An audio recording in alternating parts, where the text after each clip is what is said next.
الحمد للہ رب العالمین والصلاة والسلام علی سید الانبیاء والمرسلین نبینا و مولانا محمد وعلی آلہ وصحبہ اجمعین اما بعد قال تعالی فی کتابہ المجید والفرقان الحمید اعوذ باللہ من الشیطان الرجیم بسم اللہ الرحمن الرحیم وما ارسلناک الا رحمتا للعالمین صدق اللہ العظیم۔ میرے محترم بھائیو، بزرگوں اور دوستو، سیرت النبی کا سلسلہ جاری ہے اور اللہ کا فضل ہے، ہم ایک بڑے حصے کو بیان کر چکے ہیں، سن چکے ہیں۔ ہجرت کے بعد کی داستان بھی اب جاری ہے۔ اللہ سے دعا ہے کہ اللہ وقت میں برکت ڈال دے اور ہم اس رمضان میں اس کو مکمل کر سکیں، کیونکہ موضوع بہت سارے ہیں اور وقت بڑا کم ہے۔ میں اگلی گزارش عرض کرنے سے پہلے، اگلی تفصیلات بیان کرنے سے پہلے ایک گزارش آپ سے رکھنا چاہتا ہوں، وہ یہ ہے کہ گزشتہ کل جو مدنی زندگی کے حوالے سے نکات بیان کیے گئے وہ اور آج جو بیان ہوگا وہ، اور ہو سکتا ہے آئندہ کل بھی کچھ چیزیں آویں، یہ تھوڑی خشک قسم کی ہیں، یعنی اصولی گفتگو جس کو کہتے ہیں، قانونی گفتگو۔ تو اس میں یہ ہوتا ہے کہ تھوڑا دماغ پر زور لگانا پڑتا ہے سمجھنے کے لیے، اور ایک گفتگو یہ ہوتی ہے کہ میں قصہ بیان کرتا جاؤں، آپ اس کو سنتے جائیں، قصے کو زیادہ سمجھنا نہیں پڑتا، ایسا ہوا ایسا ہوا ایسا ہوا اور یہ ہو گیا، یہ قصہ ہے۔ اور قانونی اور اصولی گفتگو میں بڑی باریکیاں ہیچ پیچ ہوتی ہیں، تو اس میں یہ ہوتا ہے کہ حاضرین تھوڑے دماغی طور پر ویسے ہی رات بھر کے تھکے ہوئے ہوتے ہیں اور اس وقت نیند کا خمار بھی ہوتا ہے۔ یہ تو آپ لوگوں کا عشق رسول ہے جو آپ کو یہاں بٹھائے رکھا ہے، مجھے تو بڑی حیرت ہوتی ہے اور آپ لوگوں پر رشک ہوتا ہے۔ اللہ آپ کی اس جاں فشانی کو قبول فرمائے، اور بہت بڑی بات ہے رمضان کے مہینے میں فجر کے بعد اس طرح جم کر بیٹھنا۔ میں یہ سمجھتا ہوں کہ کم سے کم یہ سانتا کروز والوں کی اور مسجد انصار کے مصلیوں کی ایک بڑی کرامت ہے، اللہ اس کو قبول فرمائے۔ تو یہ جو گفتگو چل رہی ہے آج، گزشتہ کل، آج اور آئندہ کل بھی ہو سکتا ہے، یہ بڑی اصولی گفتگو ہے۔ اچھا، مسئلہ یہ ہے کہ میں اس پر سے گزر جاتا اور اس کو ترک کر دیتا، لیکن اس میں پھر یہ تکلیف ہے کہ پھر آگے آپ کو سمجھنے میں بڑی تکلیف جائے گی۔ واقعات، حادثات اور فیصلے جب بیان کیے جائیں گے تو وہاں آپ کو سمجھنے میں دشواری ہوگی، اس لیے میں اس کو بیس بنا کر اور اس کو تمہید بنا کر ابھی بتا دے رہا ہوں، تو تھوڑا آپ حاضر دماغی کے ساتھ یہاں بیٹھیں۔ اچھا، ہم لوگ حالانکہ بڑی تیاری کر کے آتے ہیں، ممبر پہ بیٹھتے ہیں تو جہاں تک رسائی ہو سکتی ہے تو تیاری کرتے ہیں اپنے طور پر، طالب علمانہ زندگی ہے، لیکن یہ جو کچھ میں بول رہا ہوں نا، یہ صرف اور صرف آپ کی توجہات کا صدقہ ہے، اللہ کی قسم۔ اس میں میری تیاری کا اور کتابوں کی چھان پٹک کا، ایک پیسے کا، ایک ٹکے کا کوئی کردار نہیں ہے۔ کتنی دفعہ زندگی میں ایسا ہوتا ہے، میں تقریباً 10-12 سال سے ممبر اور مصلی سے جڑا ہوں عملی طور پر، کتنی دفعہ ایسا ہوتا ہے کہ ہم بڑی بڑی کتابیں چھان کر آتے ہیں، لیکن جب ممبر پہ بیٹھتے ہیں تو کچھ لفظ زبان پر نہیں آتے۔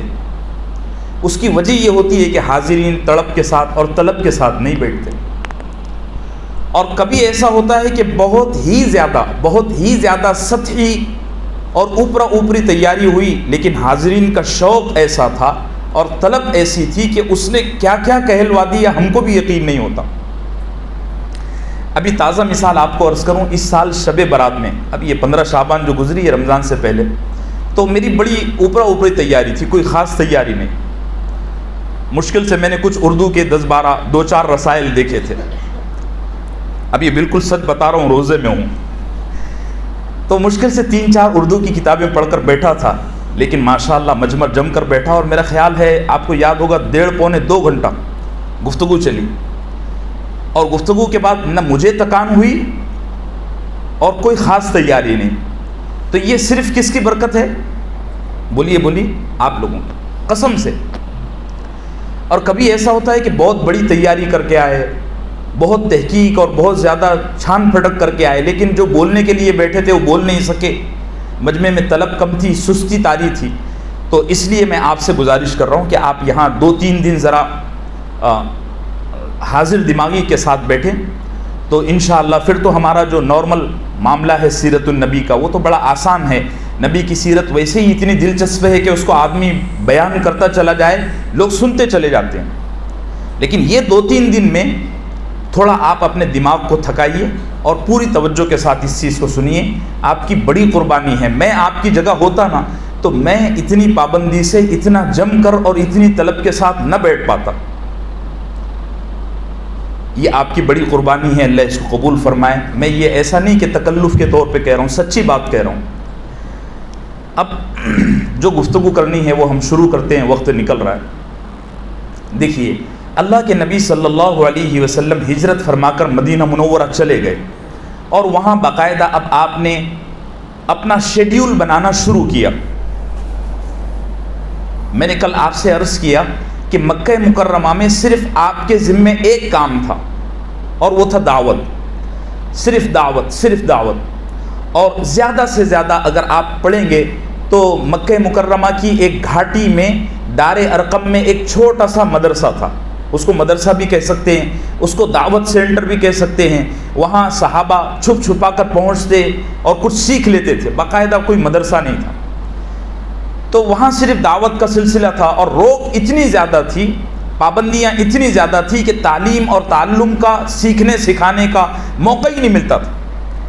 تو اللہ کے نبی پر مکے میں صرف ایک کام تھا، وہ دعوت، غیر مسلموں کو اسلام کی طرف بلانا.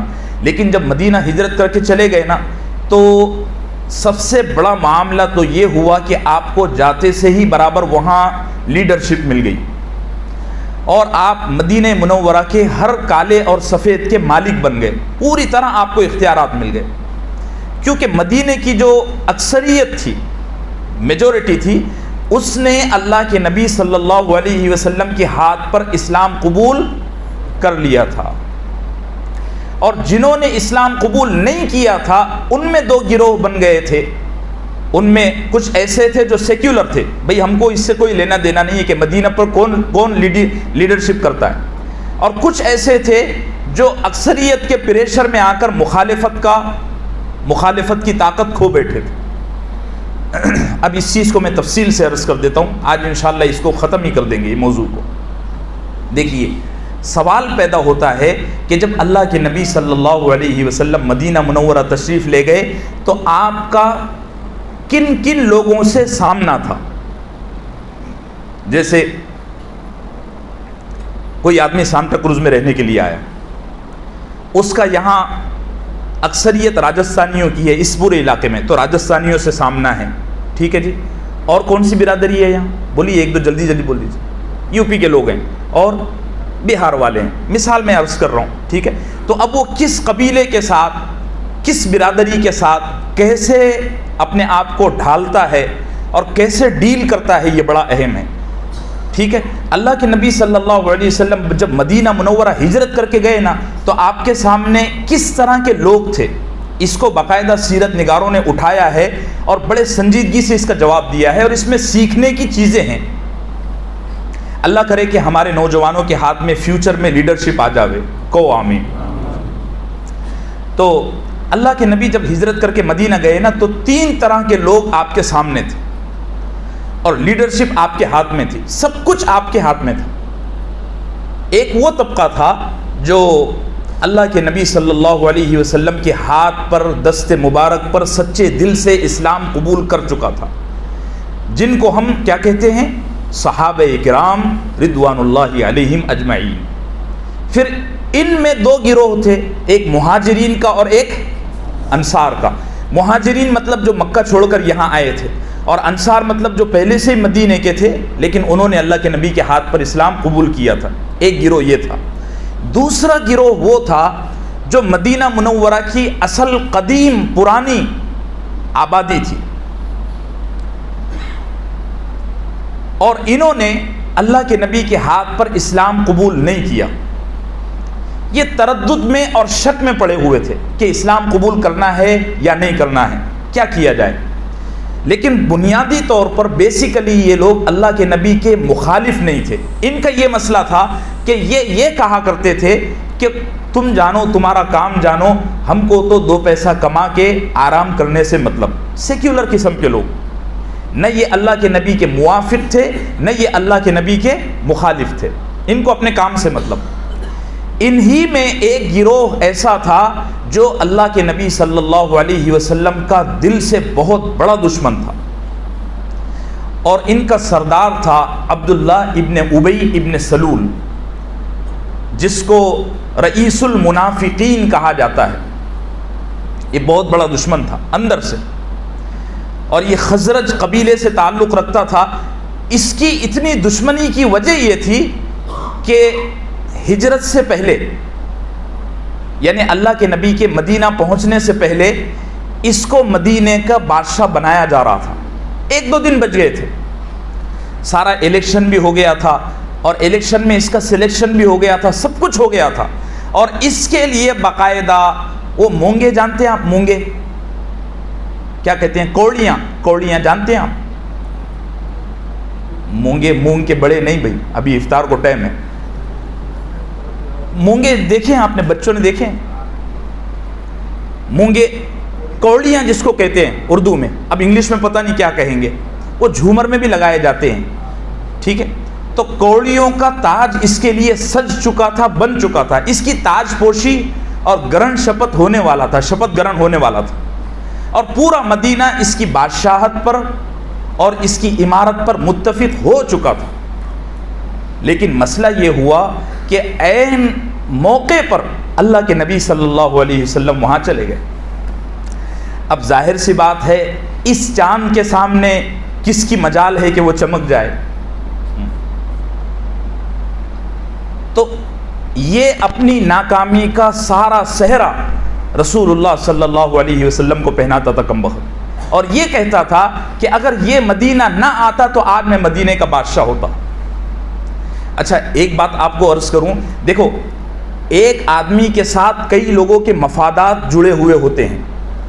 عبداللہ ابن ابی ابن سلول کا مسئلہ یہ تھا کہ وہ تنہا نہیں تھا، اس نے اپنی برادری میں بہت سارے مالداروں سے ایگریمنٹ کیا ہوا تھا کہ اگر مجھے بادشاہت مل گئی نا مدینے کی تو تم کو میں بزنس میں یہ چھوٹ دوں گا، اتنا لون دوں گا۔ آج کل ایسا چلتا ہے کہ نہیں چلتا ہے؟ ہاں جی سمجھ رہے ہوں گے نا۔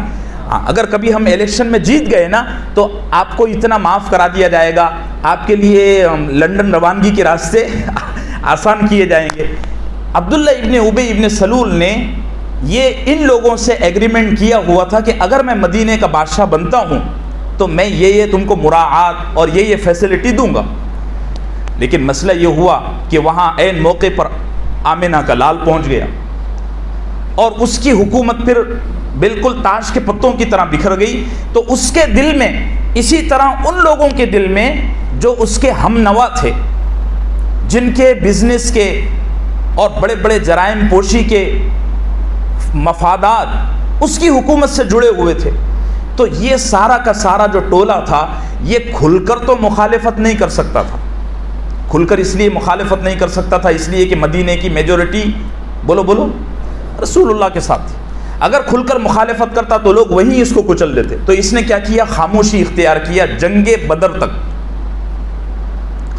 جنگ بدر جب ہو گئی تو اس نے دیکھا کہ اگر میں اس طرح خاموش بیٹھوں گا اور کچھ نہیں کروں گا تو میرے ہاتھ سے دنیا بھی چلے جائے گی اور آخرت بھی چلے جائے گی۔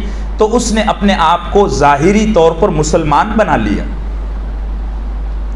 اور پھر مسلمانوں میں گھل مل کر رہنے لگا۔ یہیں سے منافقت پروان چڑھی۔ اب میں یہاں منافقت کو بہت زیادہ بیان نہیں کر سکتا۔ 2 سال 2.5 سال پہلے درس قرآن میں منافقت پر تقریباً 38 لیکچر دے چکا ہوں اسی مسجد میں، یوٹیوب پر سارے سب کچھ موجود ہیں، آپ اس کو سن لیجئے۔ عبداللہ ابن ابی ابن سلول یہ پہلا آدمی ہے جس نے رسول اللہ صلی اللہ علیہ وسلم سے حسد کی بنیاد پر اور بزدلی کی وجہ سے منافقت کی بنیاد ڈالی۔ منافقت کو ہپوکریسی کہتے ہیں، ظاہر میں کچھ اور اندر میں کچھ۔ یہ دوسرا گروہ تھا۔ تیسرا گروہ مدینے کے یہودیوں کا تھا۔ ایک آپ سے میں بات عرض کروں، یہودیوں کی پالیسی ہے کہ یہودی کبھی بھی براہ راست ڈائریکٹلی کرسی پر نہیں آتے، کبھی نہیں۔ کبھی کسی یہودی کو تم حکومت کے لیے جنگ کرتے ہوئے نظر دیکھ ہی نہیں پاؤ گے۔ پوری یہودیوں کی تاریخ آپ پڑھ لیجئے، یہودیوں کو کرسی کا کوئی چکر کبھی نہیں ہوتا۔ مسلمان لڑتے ہیں کرسیوں کے لیے اور دوسری قومیں لڑتی ہیں، لیکن یہودی کبھی بھی کرسی کے لیے نہیں لڑے گا۔ ہاں، وہ کرسی پر بیٹھے ہوئے بندے کو اپنا غلام بنانے کے لیے آخری حد تک جائے گا۔ یہ یہودیوں کی بہت بڑی پالیسی ہے۔ مدینہ منورہ کے جو یہودی تھے یہ اصل میں عرب نہیں تھے، یہ رومن تھے، اور رومی بادشاہوں کے ظلم و ستم سے بچنے کے لیے مدینے میں صدیوں پہلے آ کر آباد ہو گئے تھے، اور عربوں نے ان پر بہت احسانات کیے، لیکن یہودی تو یہودی، 1000 کھٹمل مرے تو ایک یہودی پیدا ہوئے۔ عجیب ذلیل اور خوار قوم ہے۔ ان کمبختوں نے، جن عربوں نے ان کو اتنا احسان تلے دبایا، اتنے ان پر احسانات کیے، انہی عربوں کو انہوں نے اپنے ظلم کا نشانہ بنایا۔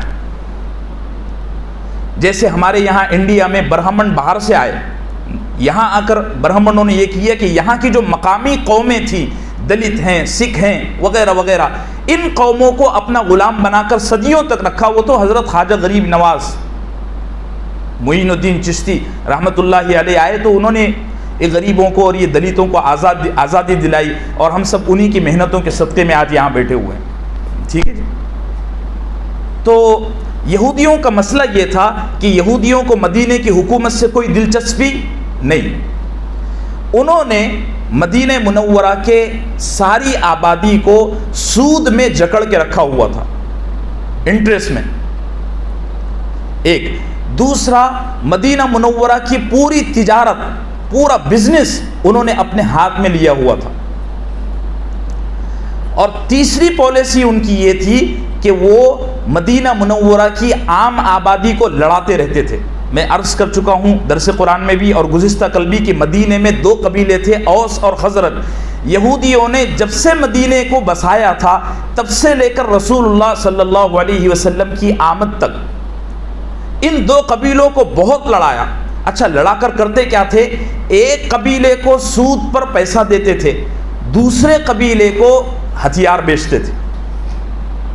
اب وہ بیچارہ پیسے دینے سے عاجز، تو اس پر سود چڑھ رہا ہے، سود چڑھ رہا ہے، سود چڑھ رہا ہے۔ ایسا کر کر کے انہوں نے آدھے مدینے کی زمین ہتھیار لی۔ ان کا یہ مسئلہ تھا۔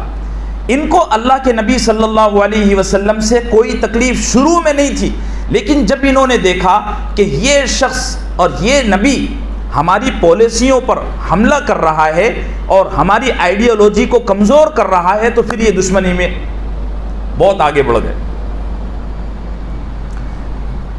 اور میں بار بار عرض کر چکا ہوں کہ یہودی اللہ کے نبی صلی اللہ علیہ وسلم کو جانتے تھے، سمجھتے تھے کہ یہ آخری نبی ہے۔ بھی بات سمجھ رہے میرے عزیزو؟ ایک بڑا صحیح بخاری کا بڑا دلچسپ واقعہ ہے۔ حضرت صفیہ رضی اللہ عنہا، یہ بعد میں ام المومنین بنی، انہوں نے اللہ کے نبی کے ہاتھ پر ایمان لایا اور پھر اللہ کے نبی نے ان سے باقاعدہ نکاح فرمایا۔ یہ فرماتی ہیں کہ میں اپنے خاندان میں سب سے زیادہ چہیتی بچی تھی۔ میرے چچا ابو یاسر اور میرے والد حوی بن اخطب، یہ دونوں یہودیوں کے بڑے سردار تھے اور بہت بڑے مالدار تھے۔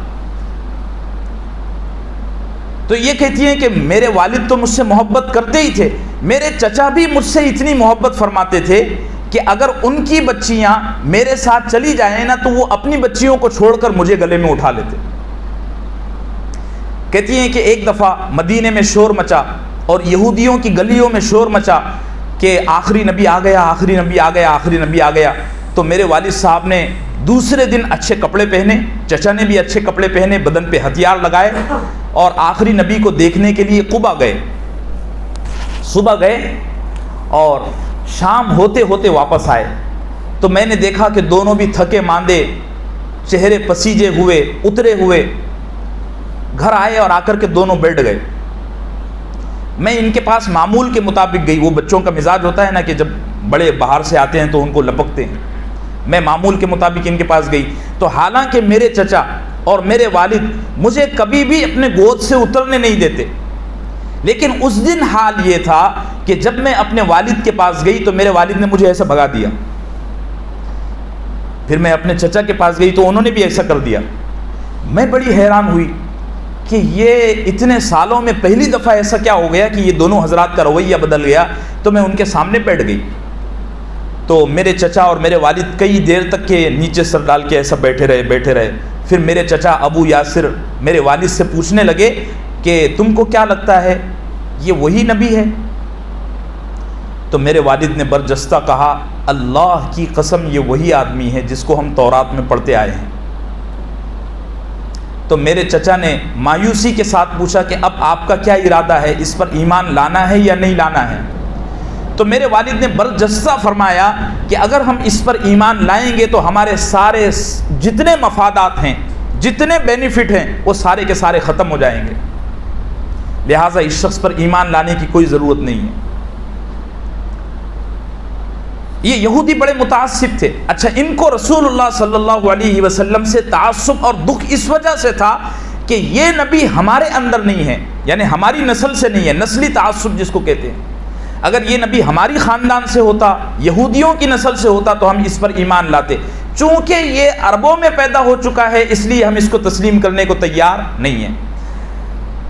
تو مدینے میں اللہ کے نبی کا کتنے لوگوں سے سامنا تھا، دیکھو بڑے چہرے جو ہے نا تھکے ہوئے لگ رہے ہیں، حالانکہ ابھی 10 منٹ گفتگو ہوئی ہے۔ بولو 3 طرح کے، ایک صحابہ اکرام، یہ تو وہ طبقہ تھا جو آپ پر مرنے مٹنے کو تیار تھا۔ دوسرا گروہ مشرکین کا، پھر مشرکین میں 2 طرح کے لوگ، ایک وہ جو سیکولر تھے ان کو کوئی لینا دینا نہیں تھا، ایک وہ جو منافق بن چکے تھے، اور تیسرا گروہ کون سا تھا؟ یہودیوں کا۔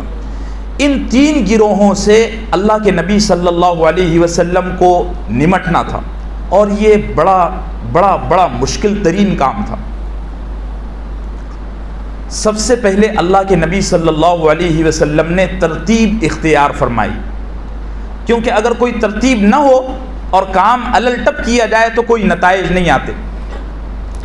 اللہ کے نبی صلی اللہ علیہ وسلم نے سب سے پہلے جو کام کیا وہ آج سننے کا ہے اور اپنے دل کے کانوں سے سننے کا ہے۔ اللہ کے نبی صلی اللہ علیہ وسلم نے سب سے پہلا جو کام کیا وہ یہ کیا کہ ایمان والوں کے دلوں کو متحد کیا۔ کیا کیا؟ ایمان والوں کے دلوں کو متحد کیا۔ آج ہم ہر کام کرنے کو تیار ہیں لیکن متحد ہونے کو تیار نہیں۔ کوئی بولتا ہے کالج کھول لو، کوئی بولتا ہے مدرسے کھول لو، ہاں جی، کوئی بولتا ہے ایٹم بم بنا لو، کوئی بولتا ہے اکانومی مضبوط کر لو، اکانومی کو اسٹرانگ کر لو، کوئی بولتا ہے امریکہ چلے جاؤ۔ ہر کام ہم کرنے کو تیار ہیں لیکن ہمارے مزاج میں متحد ہونا نہیں ہے، ایک گھر میں ایک نہیں ہے، ایک گلی میں ایک نہیں ہے، ایک مسجد میں ایک نہیں ہے۔ اور اللہ کے نبی نے جب اس امت کی بنیاد رکھی تو سب سے پہلا کام کیا کیا؟ دیکھو یہ کوئی آسان کام نہیں تھا۔ وہ 2 قبیلے جو ایک معاملے پر 40 سال سے جنگ لڑ رہے تھے، سب سے پہلے اللہ کے نبی نے ان 2 قبیلوں کو متحد کیا، اوس اور خزرج کو۔ پہلے ان کو متحد فرمایا، پھر مہاجرین اور انصار کو متحد فرمایا۔ کتنا بڑا کام ہے اور کیا زبردست ترتیب ہے فاروق صاحب۔ یعنی واقعہ یہ ہے کہ یہ کام اللہ نبی پر ہی کھول سکتے ہیں۔ اللہ ہم سب کو عمل کی توفیق نصیب فرمائے اور متحد ہونے کی توفیق نصیب فرمائے۔ اگر متحد نہیں ہوتے تو کم سے کم اختلاف سلیقے سے کرو۔ اختلاف کے آداب بھی نبی سکھا کر گئے ہیں۔ بعض دفعہ ہوتا ہے کہ اتفاق کرنا مشکل ہو جاتا ہے، تو مسئلہ یہ ہوتا ہے پھر کہ جب اتفاق مشکل ہو جائے، ناممکن ہو جائے، تو ایسے موقع پر پھر اختلاف کا طریقہ سیکھ لو۔ کیا کرو؟ اللہ کے نبی صلی اللہ علیہ وسلم نے سب سے پہلے اپنے ماننے والوں کو متحد فرمایا، اور کیا زبردست متحد فرمایا۔ حضرت سیدنا انس بن مالک رضی اللہ عنہ، ان کے مکان میں 90 لوگوں کو جمع فرمایا، جو مدینے کے اور مکے کے تھے، 90 لوگ۔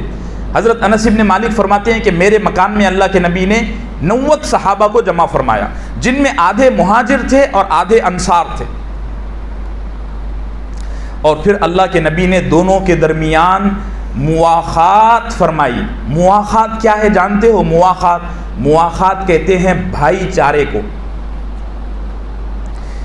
میں مثال کے طور پر عرض کر رہا ہوں، جیسے ایک راجستھانی ہے، ایک بہاری ہے، تو اللہ کے نبی صلی اللہ علیہ وسلم نے فرمایا کہ یہ آج سے دونوں ایک دوسرے کے بھائی۔ اچھا، صرف زبانی بھائی نہیں، اللہ کے نبی نے فرمایا اگر تو مر گیا، راجستھانی، ڈرنے کی ضرورت نہیں، زندہ ہو گیا بھی زیادہ، اگر تو مر گیا نا تو تیری پراپرٹی کا تیرے سگے بھائیوں سے زیادہ یہ مہاجر حقدار ہوگا، اور انصار پر میں قربان جاؤں، انصار پر میں قربان جاؤں۔ یوں تو اللہ کے نبی نے نہیں فرما دیا تھا نا کہ اگر میں نبی نہ ہوتا تو انصار میں سے ہوتا، یہ بہت بڑی بات ہے۔ انصار نے اس وعدے کو ایسا نبھایا کہ آدم علیہ السلام سے لے کر اللہ کے نبی کے زمانے تک ایسا کسی نے نہیں نبھایا، اور نہ آگے نبھا سکے گا۔ انصار اور مہاجرین میں جب مواخات ہوئی تو ایک انصاری صحابی ہیں جن کا نام ہے سعد ابن ربیع، یہ صحیح بخاری کی حدیث ہے، سعد ابن ربیع رضی اللہ عنہ، ان کے ساتھ اللہ کے نبی نے مواخات کرائی حضرت عبد الرحمن ابن عوف کی،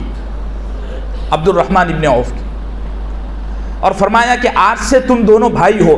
تو سعد ابن ربیع رضی اللہ عنہ مدینے کے مالدار ترین آدمی تھے، جب اللہ کے نبی نے بھائی بنایا نا تو عبد الرحمن ابن عوف کا ہاتھ پکڑا، اپنے گھر پر لے کر گئے اور کہنے لگے میں اس شہر کا بہت بڑا مالدار ہوں، ہم ایک کام کر لیتے ہیں، بیٹھ کے آدھا آدھا مال تقسیم کر لیتے ہیں۔ اللہ انصار کو جزائے خیر عطا فرمائے، یہ کوئی آسان کام نہیں ہے۔ اور اب اس سے آگے کی سنو، اپنی دونوں بیویوں کو لا کر کھڑا کیا، فرمایا یہ دونوں میری بیویاں ہیں، ان میں سے جو آپ کو پسند ہو مجھے بتا دے، میں اسے طلاق دیتا ہوں، عدت کے بعد آپ نے نکاح کر لینا۔ تو حد ہو گئی۔ یہ واقعے کے بعد اللہ نے قرآن میں تعریف نازل کی کہ اے نبی، تم نے مہاجرین کو اور انصار کے دلوں کو ایسا جوڑا کہ اتنا جوڑنے کے لیے زمین بھر سونا اور آسمان بھر چاندی لٹا دیا جائے تب بھی ایسا جوڑا نہیں جا سکتا۔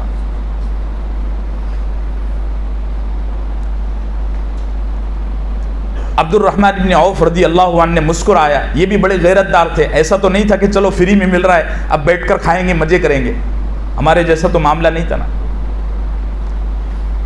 عبد الرحمن بن عوف نے فرمایا میرے بھائی، اللہ تمہارے مال میں اور تمہارے آل میں برکت دے، مجھے بازار بتا دو، میں خود تاجر آدمی ہوں، یہ الگ بات ہے کہ مکے میں میرا سب کچھ لٹ پٹ چکا ہے۔ تو حضرت سعد بن ربیع رضی اللہ عنہ فرمانے لگے آج ہی تو تم مکے سے آئے ہو، آج کیا کاروبار کر لو گے؟ کہنے لگے تھوڑا سا گھی اور تھوڑا سا پنیر مجھے دو اور میرے لیے دعا کر دو۔ حضرت سعد بن ربیع رضی اللہ عنہ گئے، تھوڑا سا پنیر اور تھوڑا سا گھی لا کر کے دیا۔ عبد الرحمن ابن عوف کا ایک وہ دور آیا کہ جب ان کا انتقال ہوا تو ان کی اولاد میں میراث پراپرٹی تقسیم ہونے لگی، تو سونے کی ٹائلیں، سونے کی اینٹیں لائی گئی بانٹنے کے لیے، تو ان کو جب کاٹا جاتا تھا تو کاٹنے کے لیے کئی آرے ٹوٹ گئے، اللہ نے پھر اتنا نوازا۔ ایسے کئی واقعات ہیں۔ اب میں 90 صحابہ کی کیا واقعات آپ کو سناؤں، یہ 2-3 واقعے میں سے ایک میں نے منتخب کیا اور آپ کے سامنے پیش کیا۔ اللہ کے نبی صلی اللہ علیہ وسلم کے سامنے سب سے بڑا جو چیلنج تھا وہ یہ تھا کہ مدینے کا نظام کس طرح قابو میں کیا جائے۔ آپ نے سب سے پہلے ایمان والوں کے بولو دلوں کو جوڑا، ایمان والوں کو نہیں جوڑا۔ ایک ساتھ بیٹھ جانا، ایک ساتھ کھا لینا اور پیچھے جا کے پھر خنجر چلانا، وہ نہیں، ایمان والوں کے۔ قرآن نے لفظ لایا ہے باقاعدہ، الف بین قلوبہم۔ قرآن کہتے ہیں کہ اللہ کے نبی نے اپنے ساتھیوں کے دلوں کو جوڑا، کائے کو؟ قلب کا لفظ لایا نا جی، اس لیے بولنا ضروری ہے نا۔ یہ نہیں کہ بس بیٹھ جاؤ ایک ساتھ، آج ناشتہ کر لو، کل پھر زہر کے پیالے لے کے اٹھ جائیں گے، ایسا نہیں، دلوں کو جوڑا۔ اور کیسا جوڑا؟ لو انفقت ما فی الارض جمیعا ما الفت بین قلوبہم۔ ایسا جوڑا کہ اگر اتنا جوڑنے کے لیے زمین بھر سونا اور آسمان بھر چاندی خرچ کیا جائے تب بھی ایسا جوڑا نہیں جا سکتا۔ تو نبی کریم صلی اللہ علیہ وسلم کے اس فیصلے سے سب سے پہلا سبق کیا ملتا ہے کہ آج امت کو سب سے زیادہ کائے کی ضرورت ہے؟ بولو، ارے بولو، دیکھو نیند آ رہی ہے سب کو، کائے کی ضرورت ہے؟ دلوں کو جوڑنے کی۔ ٹھیک ہے، یہ ہو گیا مدینے کا حال۔ اب آئیے آپ باہر کے حالات تھوڑے دیکھ لیتے ہیں، یعنی مدینے سے باہر کے۔ دیکھو اللہ کے نبی صلی اللہ علیہ وسلم ہجرت فرما کر مکہ سے مدینہ آ گئے نا، تو مکے والوں نے پیچھا نہیں چھوڑا۔ آپ یہ بھول میں مت رہنا کہ مکے والوں نے اب پیچھا چھوڑ دیا اور اللہ کے نبی صلی اللہ علیہ وسلم ان کے چنگل سے آزاد ہو گئے، نہیں، مکے والے آج بھی پوری طرح ڈگ میں پڑے ہوئے تھے اور نشانہ سادے ہوئے تھے کہ ہم کس طرح ان کو کمزور کریں۔